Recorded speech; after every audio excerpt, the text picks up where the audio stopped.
पंच परमेष्टि भगवान की जय। युग श्रेष्ठ आचार्य प्रवर श्री शांति सागर जी महाराज की जय। पूज्याचार्य श्री वीर सागर जी महाराज की जय। पूज्याचार्य श्री शिव सागर जी महाराज की जय। पूज्याचार्य श्री ज्ञान सागर जी महाराज की जय। संत श्रोमणी आचार्य भगवान गुरुदेव श्री विद्या सागर जी महाराज की जय। पूज्याचार्य श्री समय सागर जी महाराज की निर्यापक पदवी से सुशोभित पूज्य गुरुदेव मुनि श्री 108 वीर सागर जी महाराज की पूज्य आचार्य संघ की नमोस्तु गुरुवर, नमोस्तु गुरुवर, नमोस्तु गुरुवर। आज का दिन इस युग के महान आचार्य श्री शांति सागर महाराज जी का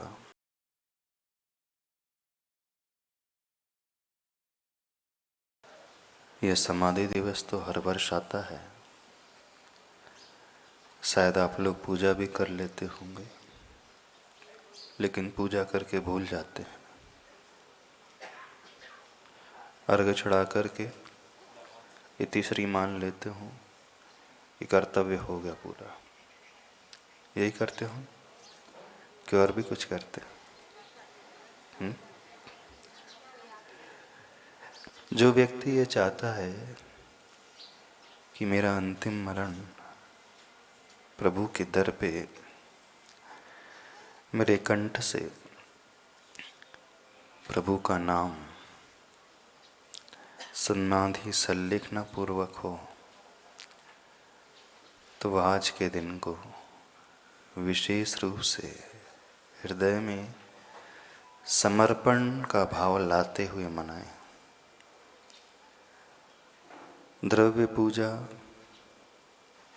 ये भक्ति का सिर्फ बाहरी अंग है, लेकिन भीतरी अंग जानते हो क्या होता है? भीतरी अंग होता है कि हमें उन आचार्य प्रभु के गुणों से अनुराग हो जाए। और अनुराग तब होता है जब आपकी आंतरिक इच्छा होती है उनके चरणों तक पहुंचने की। जो कार्य उन्होंने अपने जीवन में किए, यदि आप लोग उस दृष्टि से देखोगे तो आपके मन में वो अनुराग का भाव पैदा होगा। लेकिन प्रायः व्यक्ति सब कुछ ऊपर ऊपर करके ही कार्य की समाप्ति कर देता है और समझ लेता है कि मैंने सब कुछ कर लिया। इतना आसान होता है समाधि दिवस मनाना? कुछ नियम लेना है आज के दिन। एक नियम ले लो आज के दिन कि हम भी समाधि पूर्वक ही मरण करेंगे।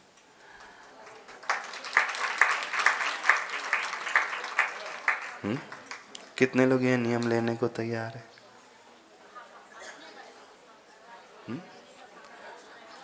कौन सा नियम? हम समाधि पूर्वक मरण करेंगे।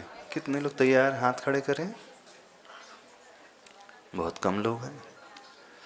यानी आप भावों में भी ये नहीं लाना चाहते कि हमारा मरण समाधि पूर्वक हो। अच्छा, करोगे तो उनकी तो समाधि हो गई। अब समाधि पूर्वक मरण आप लोगों का कैसे होगा? पूजा करने से हो जाएगा? कैसे होगा? जिस राह पर वे चले थे उस राह पर यदि हम भी चलने लगे तो जिस मंजिल को उन्होंने पाया है वह मंजिल हम भी पा जाएंगे। जितना हम उनकी जयकारा बोलते हैं, आप लोग द्रव्य अष्ट द्रव्य की सामग्री चढ़ाते हो,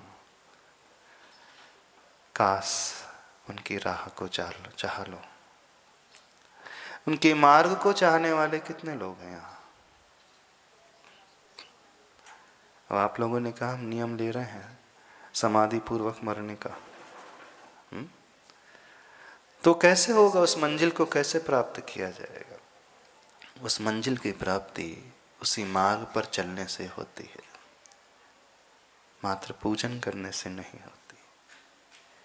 पूजन करने से थोड़ा सा भाव पैदा होता है, और जो हृदय से पूजा करेगा वो हृदय से ऐसे भाव भी करेगा। उन्होंने तो इतना बड़ा लक्ष्य अपने जीवन का पा ही लिया, क्योंकि हर आत्मा का एक ही लक्ष्य होता है, संलेखना पूर्वक मरण करना। और एक बार भी यदि संलेखना पूर्वक मरण हो जाता है तो अधिक से अधिक संसार में 2-3 भाव ही रहते, अथवा जगन्य से 7-8 भाव। उस काल में, उस पीरियड में वो नियम से स्वयं सिद्ध अवस्था को प्राप्त कर लेता। ये छोटा नहीं संकल्प, बहुत बड़ा संकल्प है। और जो हृदय से संकल्प को लेगा, हमारा तो विश्वास है वो उसके निकट अवश्य पहुंचेगा। संलेखना उनकी होती है जो दूसरों की संलेखना में सहयोगी होते। न केवल उनकी संलेखना होती है जो साधु की समाधि में वैयावृत्ति करते हुए पूर्ण मन वचन काय से योगदान देते हैं, तो ऐसा जीव तो तीर्थंकर प्रकृति को बांधने वाला भी हो जाता है। 16 कारण भावनाओं में एक भावना साधु समाधि भावना भी आती है। तो ऐसा भाव बनाना कि हम उन समाधियों में सहयोगी बन सके। सहयोगी का अर्थ दूर दूर से नहीं होता है, सहयोगी का अर्थ होता है निकट से रह करके हर चर्या को देखते हुए वैयावृत्ति करते चले जाएं और ऐसी भावना बातें चले जाएं। आचार्य प्रवर शांति सागर जी बहुत महान आचार्य थे। क्यों वे महान आचार्य बने, थोड़ा आज इसे समझ लेते हैं। ऐसे ही वे महान चारित्र चक्रवर्ती नहीं कहलाए, ऐसे ही वे समाधि सम्राट नहीं कहलाए। उपदेश देकर के उन्होंने इस पद को नहीं पाया, बल्कि जिस उपदेश को दिया उन्होंने स्वयं उसे सर्वप्रथम जिया था। अपनी परिणति तदरूप उन्होंने बनाई थी, चाहे वो चारित्र को पालन करने की परिणति हो, चाहे सम्यक दर्शन के प्रति गहरी निष्ठा जिनकी हो, चाहे सम्यक ज्ञान रूपी आचार को पालने वाले, चाहे वो दूसरे को ऊपर उठाने वाले स्थितिकरण अंग की घटना बात हो, चाहे उनके तप की बात हो, चाहे उनके वीर्याचार गुण की बात हो। जो आचार्यों के 5 आचार होते हैं, दर्शनाचार, ज्ञानाचार, चारित्राचार, तपाचार और वीर्याचार। जो आचार्यों के और विशेष गुण होते हैं 36 मूल गुण, जो अपने लिए नहीं दूसरों के लिए जीते हैं, दूसरों के कल्याण करने वाले होते हैं। अंदर से सिर्फ यही भावना और अपना सारा पुरुषार्थ इसी में लगा देते हैं, अपना सारा जीवन इसीलिए समर्पित कर देते हैं। एक बहुत अच्छा प्रसंग है, घटना सांगली के आसपास के गांव की है। एक मुनि महाराज जो वृद्ध हो चले थे, शरीर में वेदना हो रही थी और गांव में अकेले थे, श्रावक आसपास थे। उनकी इस वेदना को देख करके श्रावकों ने मुनिराज को प्रेरित कर दिया, महाराज श्री अब देखिए आप वृद्ध हो गए हैं और शारीरिक वेदना भी हो रही है, आप तो यम संलेखना ले लीजिए, चारों प्रकार का आहार पानी का त्याग कर दीजिए। श्रावक खुद तो कुछ करता नहीं, हाँ, स्वयं तो त्याग करता ही नहीं है, स्वयं को अनुभव होता नहीं, स्वयं को विधि ज्ञात होती नहीं, और बड़ों को सलाह दे देता है। होता है ना, हर जगह होते हैं, छोटे पद पे रह करके बड़ों को भी सलाह देने वाले हो जाते हैं। तो ऐसे ही कुछ श्रावक ने मानस बनवा दिया और वे सरल स्वभावी मुनि महाराज थे, वृद्ध थे। शारीरिक पीड़ा को देख कर के भी उन्होंने यम संलेखना ग्रहण कर ली। संलिग्न तो ले ली, मूल रूप से भाव नहीं समझ पाए। समय थोड़ा थोड़ा बीतने लगा, रात्रि की होने लगी, उन्हें प्यास सताने लगी, कंठ उनका सूखने लगा। क्योंकि जब शरीर ऐसा हो जाता है, वृद्धावस्था में रोग आदि हो जाते हैं, तो रोग की तीव्र उदीर्णा होती है। उस समय ऐसी वेदना शारीरिक होने भी लगती है। जब कंठ में बहुत तीव्र प्यास लगने लगी तो उन्होंने पानी मांगना शुरू कर लिया। श्रावकों से कहने लगे, मुझे बहुत प्यास लगी है, पानी पिलाओ। श्रावक बड़े आश्चर्य में, जिन मुनि महाराज ने इतनी बड़ी साधना की है, एक ही टाइम जो आहार करते हैं, अंतराय का पालन करते हैं, गर्मी सर्दी को भी समता से झेल लेते हैं, और अब अंतिम समय आ रहा है और पानी मांगने लगे, तो कोई उन्हें पानी देने को तैयार नहीं। अब जब पानी नहीं मिल रहा था तो मुनिराज के परिणाम भी थोड़े से खराब से होने लगे। श्रावकों को डांटने लगे, चिल्लाने लगे और अपशब्द कहने लगे, यहाँ तक कि अभिशाप भी देने लगे, जो मुझे पानी नहीं पिलाएगा, बाद में यदि मेरा मरण होंगे तो व्यंतर बन करके फिर मैं परेशान करूँगा। तरह तरह के माध्यम से याचना करने लगे। श्रावकों ने कुछ नहीं किया, धैर्य बनाने की कोशिश की। घबरा तो गए थे। निकट के गांव में ही आचार्य प्रवर शांति सागर महाराज जी का चातुर्मास चल रहा था। आचार्य भगवान के पास पहुंचते हैं, सारी घटनाक्रम बताते हैं कि संलिग्न चल रही मुनि महाराज की, हम लोगों ने उन्हें संलिग्न दिला दी, अब उनको बहुत पीड़ा हो रही है, पानी मांग रहे हैं, क्या करें। आचार्य प्रवर ने कहा, ठीक है, अभी रात्रि समय हो रहा है, विचार करते हैं। जैसे ही सूर्योदय होता है, स्वयं वह विहार करके उसी गांव में आ जाते जहां उन मुनिराज की संलिग्न चल रही थी, जहां अंदर कमरे में वो संस्तर पर आरूढ़ थे, इस पाटे पर लेटे हुए थे। आकर के बहुत अच्छे से गवासन में बैठ कर के पिच्छी उठा कर के 3 बार नमोस्तु नमोस्तु नमोस्तु कहते हैं। तो वो मुनि महाराज साधारण से मुनि महाराज थे। जैसे ही देखते हैं इतने महान आचार्य, इतने तपस्वी आचार्य, ऐसी कठोर साधना करने वाले आचार्य, इतने उज्जवल चरित्र को रखने वाले आचार्य मुझ जैसे सामान्य मुनि महाराज को नमोस्तु कर रहे हैं, अंदर ही अंदर पानी पानी हो जाते हैं। बोले, भगवान आप क्या कर रहे हैं? आपको तो मैं नमोस्तु करूंगा, आप इतने महान आचार्य, मैं तो साधारण से मुनि महाराज, आप मुझे नमोस्तु क्यों कर रहे हैं, जबकि मुझे आपको नमोस्तु करना चाहिए। आचार्य भगवान कहते हैं, मैंने सुना है तुम्हें बहुत प्यास लगी है, कमंडलू भर करके लाया हूं, और इस कमंडल में प्रासुक जल है। मुझसे तुम्हारी पीड़ा सुनी नहीं गई, देखी नहीं गई, सोचा कि तुम्हारी प्यास जो है शांत कर दूं। ठीक है, अब इस कमंडल के जल से आप अपनी प्यास बुझा लें। जैसे ही उन मुनिराज ने सुना, वो तो अचंभे में रह गए, इतने महान आचार्य क्या कर रहे हैं। जो आचार्य परमेष्ठी होते हैं, उनके भीतर एक निर्यापक का गुण होता है, और वो निर्यापक आचार्य कहलाते हैं। वो ये जानते हैं कि संलेखना के समय परिणामों को कैसे संभाला जाए।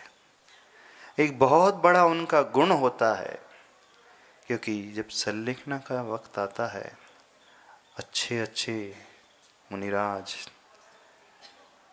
साधारण से तो छोड़ दे, ऐसे महान मुनिराज, महान आचार्य, जिन्होंने वर्षों तक, सैकड़ों वर्षों तक आचार्य पद का निर्वहन किया हो, सैकड़ों को मुनि दीक्षा दी हो, सैकड़ों को ज्ञानदान दिया हो, शिक्षण कराया हो, उपाध्याय के पद पर रह कर के सबको सिखलाया हो, चर्या कैसी होती है इसका ज्ञान दिया हो, मूलाचार का, समय सार का, आचरण पर ग्रंथों का, अध्यात्म का ज्ञान दिया हो, ऐसे महान आचार्य भी सल्लेखना कर लें बहुत दुर्लभ होता है।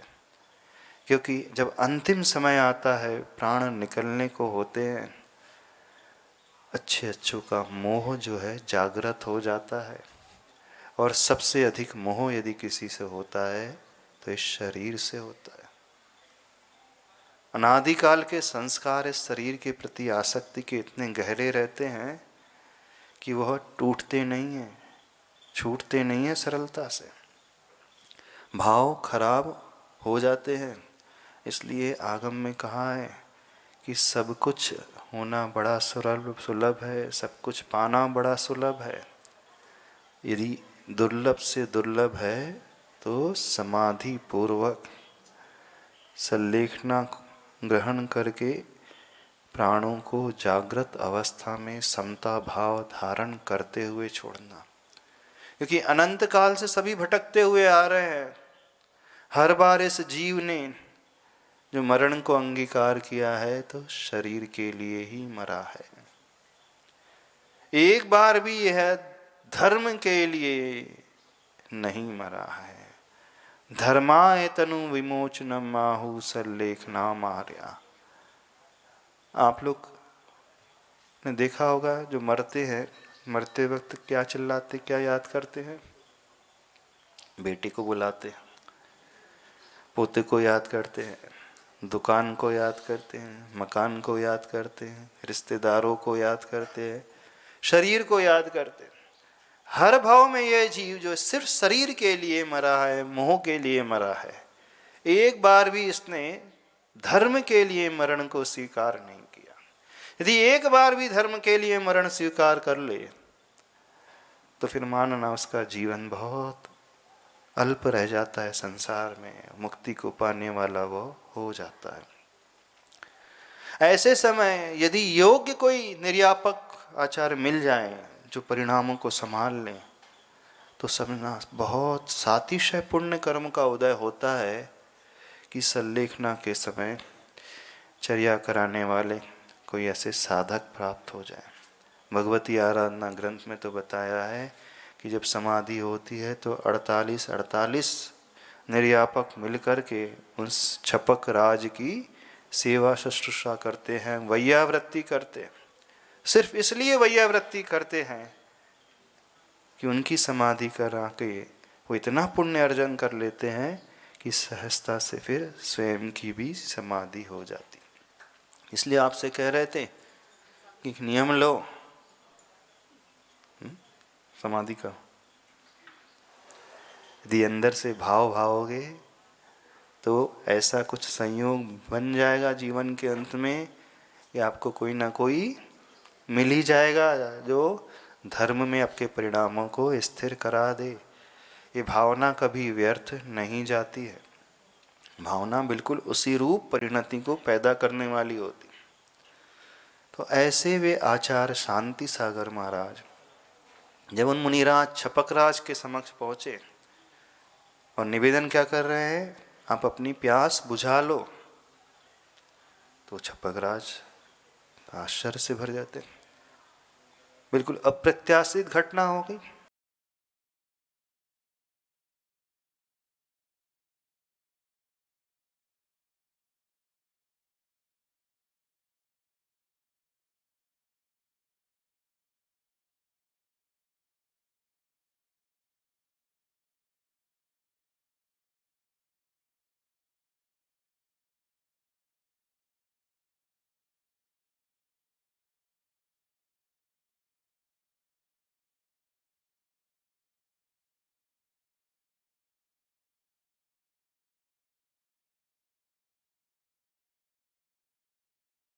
सोच करके उसने पंद्री के विषयों को सेवन किया, मोह के कारण अपने धर्म को छोड़ दिया, चरित्र को छोड़ दिया। एक बार भी आत्मा के बारे में नहीं सोचा। हर बार इसने सिर्फ शरीर से मोह रखा है, एक बार भी इसने आत्मा से मोह नहीं रखा है। बोले आप चाहो तो आपके शरीर को मोह जो है, शरीर के प्रति मोह पैदा हुआ है, मैं उसे पूर्ण कर सकता हूँ, लेकिन इसका परिणाम क्या निकलेगा? इसका परिणाम फिर अशुभ गति में, नरक गति में जाकर के भटकना पड़ेगा। ये संसार का चक्र पुनः चलते रहेगा। और एक बार भी आपने आत्मा के प्रति मोह पैदा कर लिया तो ये संसार चक्र यहीं टूट जाएगा। अब निर्णय आपको करना है, आत्मा को चाहो, इस शरीर को चाहो, किसे चाहना। बस जैसे ही संबोधन वो सुनते हैं, मुनिराज एकदम आंखों से अश्रु की धारा, धन्य हो गया भगवान आपको पा करके, मुझे और कुछ नहीं चाहिए, मुझे जल नहीं चाहिए, मुझे तो सिर्फ यही चरण की शरण चाहिए। दोनों चरणों में अपना सिर रख देते हैं, बस इतना ही आश्वासन दे दे कि जब तक मेरी समाधि ना हो आप मुझे छोड़ करके नहीं जाना। ये भावना कहलाती है साधु समाधि की भावना। ये भाव कहलाता है कैसे संभाला जाता है। एक भाव कहलाता है कैसे उस चारित्र को, उस आचार्य पद को निर्वाह किया जाता है। ऐसे वे महानता के शिखर पर बैठे हुए आचार्य पर्वत शांति सागर जी, जिन्होंने न जाने कितने भव्य जीवों का कल्याण किया, उनके मिथ्यात्व को त्याग कराकर। दक्षिण में मिथ्यात्व का बहुत बोलबाला, आज भी मिथ्यात्व का बहुत बोलबाला। वीतरागी भगवान को तो पूछते ही हैं, लेकिन साथ साथ सरागी देवता की भी बहुत पूजा करते हैं। सरागी देवी देवताओं की मूर्तियों को अपने घर में ही रखे रहते हैं। जब उनका उपदेश होता था तो हजारों घरों से उन्होंने उन सरागी देवी देवताओं की मूर्ति को विसर्जित नदी में करवाया था। एक बार का प्रसंग, महाराष्ट्र के उपदेश को पाकर के हजारों श्रावक जिन्होंने मिथ्यात्व का त्याग कर दिया और अपने घरों से उन मूर्तियों को निकाल करके नदी में विसर्जित करने लगे, तो वहाँ के जो सेठ थे, रियासत के मानने वाले जो प्रमुख थे, आचार्य भगवान के पास आकर के निवेदन करते हैं, क्योंकि उनकी श्रद्धा आचार्य श्री के प्रति बहुत थी। बोले आप ऐसा क्यों कर रहे हैं? इन देवी देवताओं को विसर्जित क्यों करा रहे हैं? देखना आचार्य भगवान की चतुरता, तात्कालिक उनकी वो ज्ञान की दृष्टि। यहाँ के लोग तो नहीं पूछते, मिथ्यात्व का सेवन तो नहीं करते, दिवाली में करते, दिवाली में करते, दुकान में करते हैं। कौन सी मूर्ति को रख करके पूछते हैं?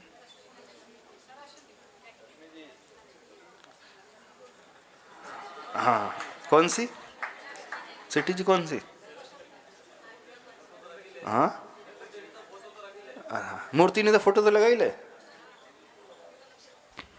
बताओ, जहाँ आचार्य श्री का समागम मिला, इतने 3-3 चतुर्मास हो गए इस बेल्ट में, सिद्धोदय वाले बेल्ट में, और यहाँ पर भी मिथ्यास का बोलबाला। महाराज जी रोज नहीं पूछते, बस धनतेरस के दिन पूछते और दिवाली के दिन। हाँ, कौन सी लक्ष्मी की पूजा करते हैं? धन लक्ष्मी की, हाँ, कि ज्ञान लक्ष्मी की? देख लेना, फोटो लगा लेते हैं धन लक्ष्मी की, सबकी दुकान में लगी होगी, कुबेर यंत्र होंगे सबके कैश काउंटर में रखे हैं ना कि नहीं? हाँ, ऐसे रहते हैं, पैसे गिरते रहता है। अच्छा, कैसे मिथ्यात्व का पोषण कर रहे हैं?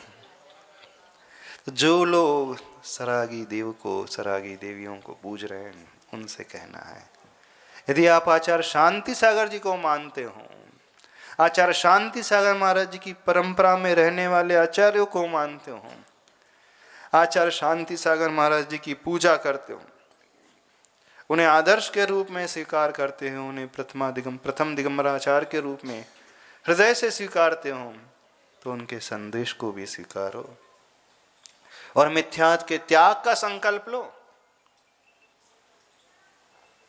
इस सरागी देवी देवता कुछ नहीं करते। अरे जो पंच परमेष्टि के प्रति श्रद्धा रखता है उसका वही कुछ भी नहीं बिगाड़ सकते, कुछ भी नहीं कर सकते, बिल्कुल भी नहीं कर सकते। लेकिन डर से और लोभ से वो इन्हें पूजने लगता है ना। कौन से लोभ से? धन वर्षे का। ये दुनिया में इतने सारे देश हैं जहाँ किसी देवी की उपासना नहीं होती है। अमेरिका, जापान, फ्रांस, जर्मनी, वहाँ कौन सी देवी की पूजा होती धन के लिए? वो इतने धनाढ्य देश है, इतना पैसा है।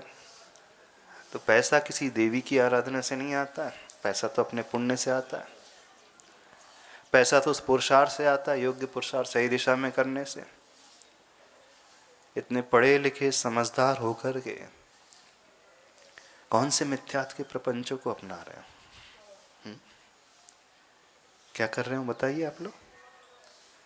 उस जमाने में 1940 के जमाने में जब तीव्र बोलबाला था, आचार्य भगवान के उपदेश को सुनकर के कई लोगों ने सम्यक्त को अंगीकार कर लिया और उन प्रतिमाओं को नदी में विसर्जित कर दिया। जब वो सेठ आए, रियाए सतकुंभ प्रमुख आए तो उन्होंने बड़े अच्छे से समझाया।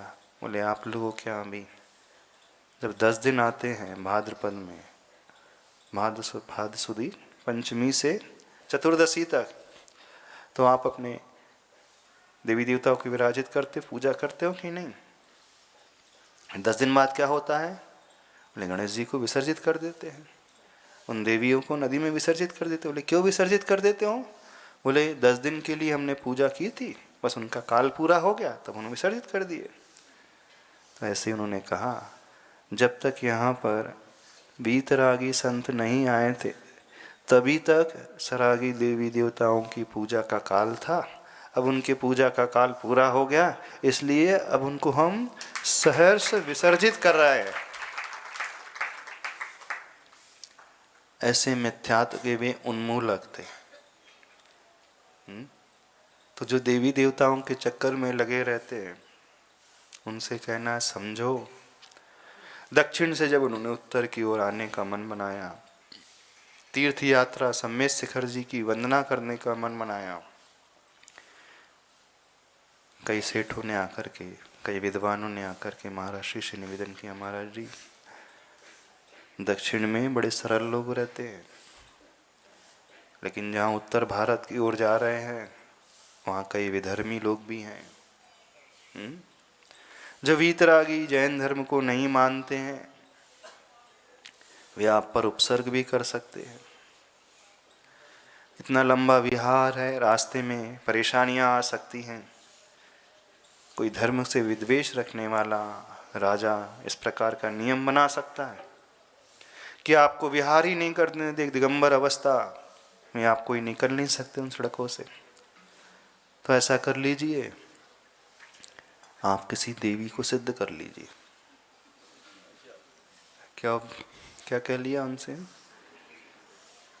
महाराज जी आप किसी देवी को सिद्ध कर लीजिए ताकि वो आपकी रक्षा करेगी। देखो आचार्य भगवान ने विद्वान से कहा क्या संयमी किसी असंयमी की आराधना करता है? बोले तुम सम्यक दृष्टि हो कि मिथ्या दृष्टि हो? बोले मैं सम्यक दृष्टि हूँ। तो कैसा उपदेश, कैसी सलाह दे रहे हो कि सरागी देवी को सिद्ध कर ले? सिद्ध तब होती है जब उनके चरणों में झुका जाता है, उस मंत्र को जाप किया जाता है। अरे हम तो पंच परमेष्टि की आराधना करने वाले, वीतरागी गुरुओं की आराधना वाले, प्रभु की आराधना करने वाले, ये सारे के सारे देवी देवता इनकी पूजा करने के लिए हमेशा आतुर रहते हैं, इनकी पूजे, इनके चरणों में डले रहते हैं। मैं उन्हें सिद्ध करूं?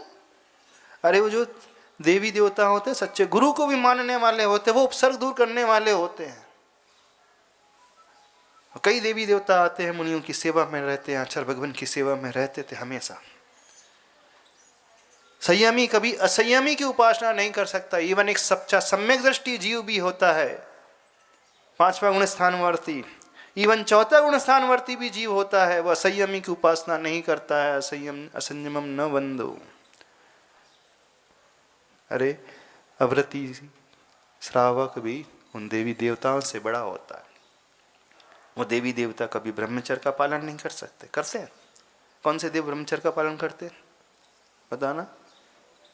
आप लोगों का तो होगा ना, अष्टमी चौदस का तो नियम होगा कि नहीं? पर्युषण पर्व में तो करते हो कि नहीं? पर्व के दिनों में करते हो कि नहीं? व्रतों के दिनों में करते हो कि नहीं?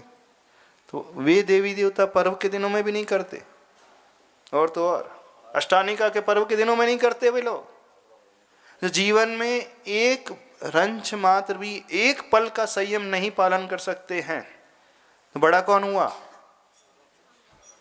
आप बड़े कि देवी देवता बड़े? बताओ। तो किसको किसकी पूजा करना चाहिए? छोटा बड़े को पूजे कि बड़ा छोटे को पूजे?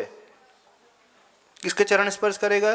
बड़ा छोटे के कि छोटा बड़े के? तो वो देवी देवता आपके चरण पूजेंगे कि आप उनके पूजोगे? बोलो। जो संयम ले लेता है, जो व्रत कर लेता है, जो ब्रह्मचर्य को पालने लगता है, जो रात्रि भोजन का त्यागी हो जाता है, तो वो बड़ा हुआ कि नहीं? जो अहिंसा व्रत को ले लेता है वो बड़ा हुआ है? शास्त्र पढ़ो, देवताओं ने उस व्रती छोड़ दो, असंयमी की भी पूजा की।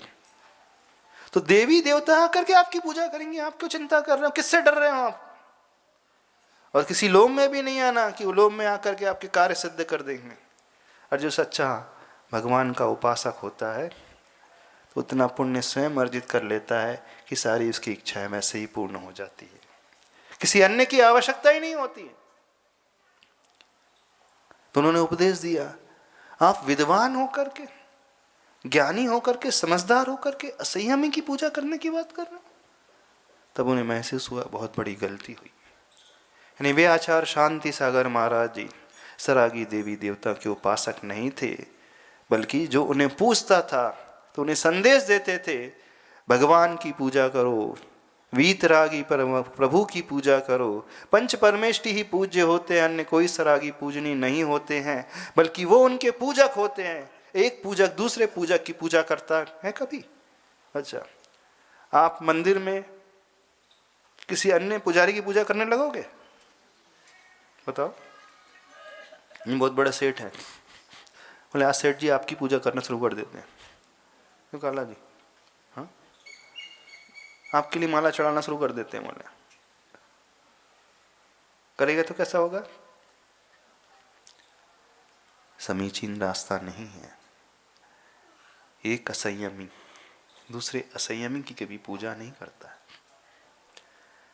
सच्चा सम्यक दृष्टि जो जीव होता है वो मिथ्यात्व का त्यागने वाला होता है, सरागी देवी देवताओं से ऊपर उठा हुआ होता है। वो सिर्फ सच्चे वीतरागी देवी प्रभु की ही पंच परमेष्टि की आराधना करने वाला होता है। ऐसे वे महान आचार्य जिन्होंने इस मिथ्यात्व के प्रपंच को नष्ट किया था। एक श्रावक भक्ति के अतिरेक में अविवेक से भर करके आचार्य प्रवर के चरणों में ही पुष्प चढ़ाने लगा। आचार्य भगवान ने कहा, पुष्प में कई त्रस जीव होते हैं और मनुष्य का शरीर जो है उसमें ऊर्जा होती है, उष्मा होती है। यदि शरीर से स्पर्श किया जाएगा सारे जीव उसके मर जाएंगे। वो कैसी पूजा करता है श्रावक? विवेकवान होता है, विवेकशील होता है। वो इस प्रकार से पूजा करता है कि जिसमें जीवों का वध ना हो। और बोले यदि आपको पूजा फूल चढ़ाना ही है तो पैरों में फूल नहीं चढ़ाया जाता है, दूर चढ़ाया जाता है। यदि चरणों में ही शरीर में चढ़ाने लगोगे तो सारी वीतरागता ही ढक जाएगी, तो यहाँ तक भर जाएंगे। यदि जो पूजा भी करते तो उन्होंने उस समय उपदेश दिया था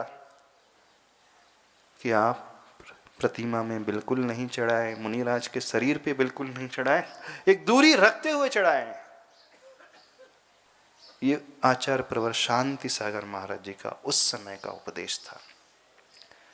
तो जो भक्त होता है विवेकहीन हो जाता है, विवेकहीन होकर के भक्ति के अतिरेक में न जाने कैसी कैसी प्रवृत्ति करने लगता है। उस समय उन्होंने उपदेश दिया था विद्वानों को भी कि विवेक अपने भीतर लाना सीखे, विवेक के अनुरूप कार्य करना सीखे और मिथ्यात्व को त्याग करके उस दर्शनाचार रूपी जो दर्शन का अंग है, सम्यक दर्शन को न केवल वह आस्था से स्वयं भी पालते थे, बल्कि अन्यों का भी वह अच्छे से पालन कराते थे। ऐसे वह महान आचार्य, युग के श्रेष्ठ आचार्य, जिन्होंने आज अपने समय अपने लिए ही नहीं सबके लिए मार्ग प्रशस्त करके गए। आज इस देश में हम दिगंबर चर्या देख पा रहे हैं, इतने सारे मुनि महाराज का विचरण देख पा रहे हैं, तो यदि किसी की देन है तो सिर्फ और सिर्फ आचार्य प्रवर शांति सागर महाराज जी की देन। दक्षिण से उत्तर के लिए सिर्फ इसलिए उन्होंने विहार किया था कि जहां जहां धर्म विद्वेषी जीते हैं, ये स्वतंत्र राष्ट्र है, स्वतंत्र देश है, हर एक को अपनी परंपरा को मानने का अधिकार है, अपने धर्म के अनुसार जीवन जीने का अधिकार है। यहाँ किसी प्रकार का कोई प्रतिबंध नहीं हो सकता। नग्न मुद्रा में भ्रमण करते करते दिल्ली की ओर गए थे और लाल मंदिर के सामने, लाल किले के पास चला करके उन्होंने फोटो खिंचवाई। इसलिए नहीं कि प्रसिद्धि फैल जाए, इसलिए नहीं कि ख्याति चारों तरफ फैलते चले जाए, ख्याति पूजा लाभ के निमित्त से नहीं, सिर्फ इसलिए उन्होंने फोटो खिंचवाई थी ताकि आने वाला समय याद करे कि ये दिगंबर मुद्रा उत्तर से लेकर दक्षिण, पूरब से लेकर पश्चिम तक कहीं भी विहार कर सकती थी। आज तो उस समय कोई नहीं था, उन्हें उपसर्ग झेलने पड़े, कई विरोध उन्होंने झेले उस समय, क्योंकि अंग्रेजों की गुलामियाँ थी, 200 वर्ष की गुलामियाँ, सारे लोग भूल चुके थे। मठ की व्यवस्था शुरू हो गई थी, बट्टारक परंपरा शुरू हो गई थी। वे सिर्फ अपने मठ में रह करके दिगंबर चर्या को अपनाते थे, लेकिन दिगंबर जो साधु होते हैं सिंह वृत्ति को रखने वाले होते हैं। वहाँ के जब वाइसराय आकर के, जब स्वतंत्रता नहीं मिली थी उस समय भी वाइसराय ने आकर के जब विरोध किया तो वो उस चौक में बैठ गए ध्यान करने। पूरा विहार कर रहे थे, जाते थे, विहार करते थे, निकलते थे। उनका रूटीन था, प्रातःकाल शुद्धि के लिए जाते थे। जब वो शुद्धि के लिए जाते थे, बहुत सारे युवा वर्ग चारों तरफ से उन्हें घेर करके चलते थे। तो आचार्य शांति सागर महाराज जी को पहले तो लगा कि हाँ बहुत उत्साह है, इतने सारे युवा सवेरे सवेरे जाते हैं। किसी ने धीरे से कहा, महाराज जी ये सारे युवा उत्साह से प्रेरित होकर के नहीं जा रहे हैं, बल्कि दिगंबर मुद्रा कहीं बाहर ना दिख जाए इसलिए चारों तरफ घेराबंदी कराते हुए, बनाते हुए आपके चलते थे ताकि बाहरी दुनिया को नजर न आए। जब उन्हें यह ज्ञात हुआ तो उन्होंने कहा कि नहीं, अब मेरे साथ कोई नहीं चलेगा, जिसे चलना है बहुत दूरी बना करके पीछे पीछे आएंगे। और इस दिगंबर मुद्रा के साथ वो आगे आगे जाने लगे और मेन रोड से जाने लगे। मेन रोड से निकल रहे थे, चौक से निकल रहे थे, तो वहाँ जो पुलिस अधिकारी थे उन्होंने उन्हें रोक लिया। बोले नहीं, आप दिगंबर मुद्रा के साथ नहीं विहार कर सकते। उन्होंने अपने बड़े अधिकारी को बुलाया, तो बोले आप यहाँ से आगे नहीं जा सकते। तो उन्होंने कहा कि मैं आगे यहाँ से पूर्व दिशा में नहीं बढ़ सकता। नहीं, पश्चिम में नहीं, उत्तर में नहीं, दक्षिण में नहीं। तो बोले कहीं नहीं। बोले कहीं नहीं, तो बस वहीं बैठ जाते, बीच चौराहे पे ही बैठ जाते। जैसे बीच चौराहे पे ध्यान करने बैठते हैं, पूरा ट्रैफिक जाम, आना जाना ही रुक जाता है। जब ट्रैफिक जाम हो जाता है बहुत देर तक, तो वाइसराय आते हैं, निवेदन करते हैं आप यहाँ क्यों बैठे हैं? बोले मुझे यहाँ रोका गया है इस कारण। फिर आकर के उन्होंने क्षमा याचना की। बोले नहीं, दिगंबर मुद्रा को धारण करके कोई भी विहार कर सकता है। उनकी साधना को देख करके, उनके प्रभाव को देख करके परमिशन उन्हें देनी पड़ी। और तब उन्होंने जगह जगह जाकर के, हर स्मारक में, राष्ट्रीय स्मारक में जाकर के चलचित्र लिए गए, फोटो ली गई, ताकि ये जिन धर्म की प्रभावना हमेशा हमेशा होते रहे, आने वाले सैकड़ों वर्षों तक नहीं, हजारों वर्षों तक होते रहे। ऐसे संस्मरण आचार्य प्रवर शांति सागर महाराज जी के जीवन के हैं। पढ़ना चारित चक्रवर्ती ग्रंथ को अवश्य पढ़ना। जब महाराष्ट्र में हरिजन एक्ट लागू हुआ, अन्य समाज के लोग जबरदस्ती जिन मंदिर में प्रवेश करने लगे, ऐसा कानून बन गया 1948 में, कोई भी रोक टोक नहीं रहेगी, कोई भी किसी भी मंदिर में जा सकता है। रात्रि के समय ताला तोड़वा करके अकलूज की घटना, वहाँ के कलेक्टर ने अन्य जाति के लोगों को जबरदस्ती जिन मंदिर में प्रवेश कराया। आचार्य प्रवर शांति सागर महाराज जी ने एक संकल्प ले लिया था, जब तक यह उपसर्ग दूर नहीं होगा, जब तक ये कानून नहीं बदला जाएगा, मैं अन्न का त्याग कर दूंगा। जब उन्होंने अन्न त्याग की घोषणा करी तो पूरे जैन समाज में हड़कंप मच गया।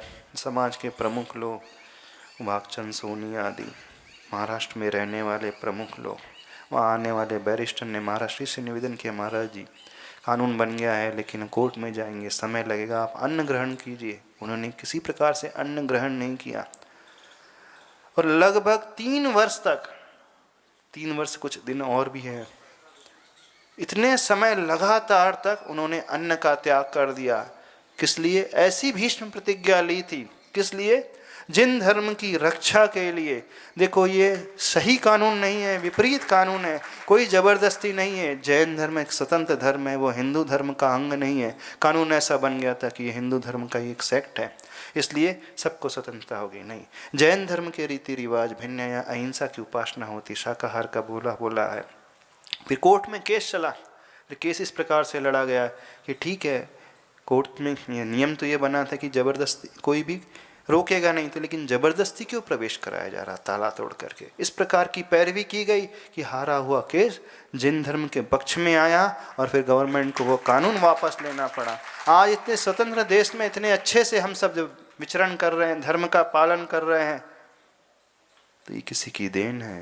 तो आचार्य प्रवर शांति सागर जी महाराज की देन है। उनके उपकार को याद करना चाहिए।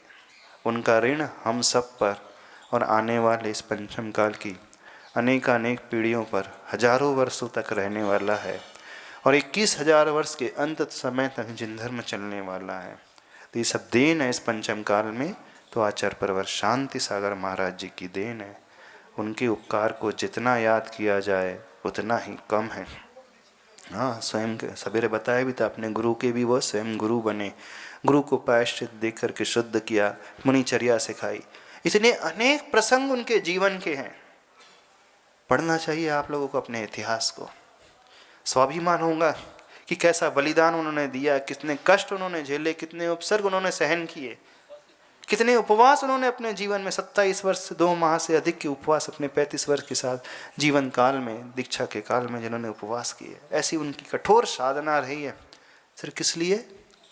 जिन धर्म की प्रभावना फैलती रहे, मुनि धर्म हमेशा चलते रहे, मोक्ष मार्ग हमेशा चलते रहे। तो ये मोक्ष मार्ग के ध्वजा को आगे बढ़ाने वाले यदि कोई रहे हैं तो आचार्य प्रवर शांति सागर जी महाराज रहे हैं।